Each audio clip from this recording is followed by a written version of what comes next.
degadaha ma diyaarado dagaal ayay wataan mise hubka darandooriga u dhaco ayaa daafaca ugu jira waa waxa la isweydiinayo shalay kulankii weynaa ee u dhaxeeyay degadaha iyo sidoo kale FC Bolana wuxuu ku soo idlaaday 4 gool iyo gool oo looga adkaaday FC Bol filinkii jugta ah ee Dr. Ayub Stadium kaartidiisa laga soo dhajiyay falooga ayuu ku soo idlaaday fardii fagaaraha la isla geeyayna mid baa fashil noqday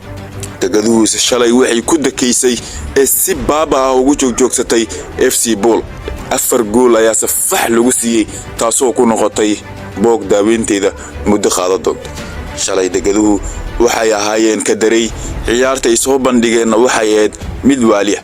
master igu soogan ayaa Bol ugu jiray taasoo sababtay in 4 gool looga adkaado halkee laga helay yaasa i habaaray ay FC Bol ku hadaaqaysay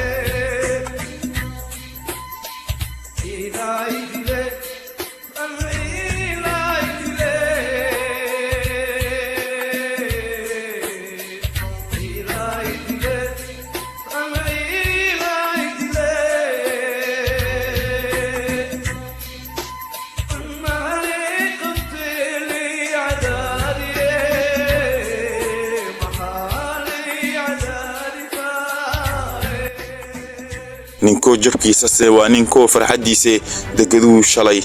jabiga u saxna boolas dandaradii ugu xumeed ayaa shalay Dr. Ayub Stadium ka heshay maanta waxa loo gambar fidiyaa kulan dhaafay ka weynta kubadda cagta ee degmada Balcad ayaa wada ciyaaray banaadir iyo sidoo kale horseed ayaa maanta daawashadeeda loo gambar fidiyaa labada kooxba waxay ku jiraan kooxaha ugu tunka weyn ee degmada Balcad سكودر سورسيد waxa ka hor imaan doona legendkoodii hore ee lacal anigu waa saaxiibkii injineer Ali Mucu Kamara oo idin dhahaya Soomaaliya Sports hormar